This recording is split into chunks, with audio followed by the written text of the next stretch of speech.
C'est toujours la guerre entre la Somalie et l'Éthiopie. C'est la guerre de l'Ogaden, du nom de cette région convoitée par les deux pays.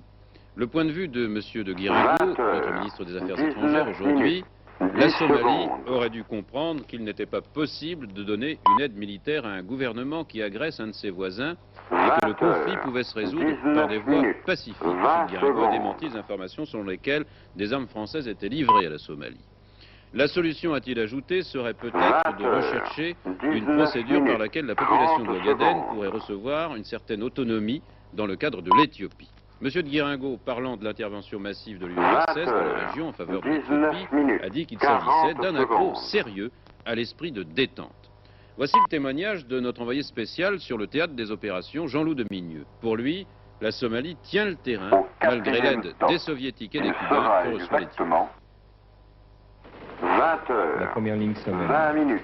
Sur l'un des trois fronts, face aux forces éthiopiennes à 500 mètres, sur les montagnes où se trouve le village de Fiambiro.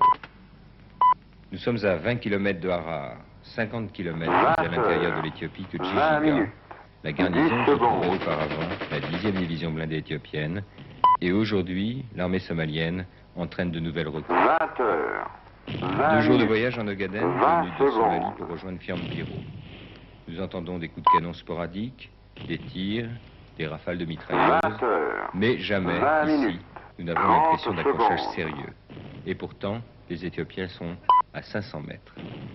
La principale leçon que l'on peut tirer 3 semaines après le démarrage de l'offensive éthiopienne, avec l'aide massive en matériel soviétique et l'aide massive en personnel cubain, c'est que les choses en sont finalement au stade où elles en étaient auparavant.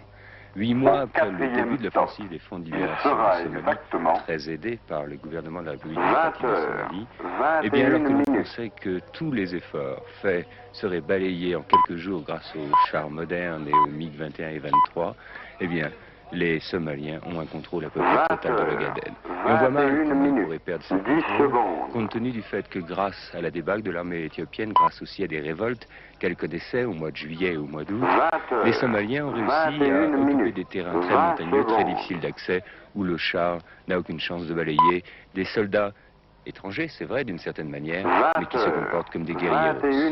La plupart des combattants somaliens sont originaires de la région. Ils en connaissent le mode de vie. Les véhicules tout-terrain ne peuvent pas pénétrer jusqu'ici. Nous avons dû marcher 4 heures de nuit et nous poster face à Fiambiro, altitude 2000 mètres. À l'intérieur de ces vallées, où l'on vit de la même manière depuis des siècles, où le seul modernisme qui se manifeste est celui des armes, le soldat somali, qu'il soit du front ou de l'armée régulière, est considéré comme un frère.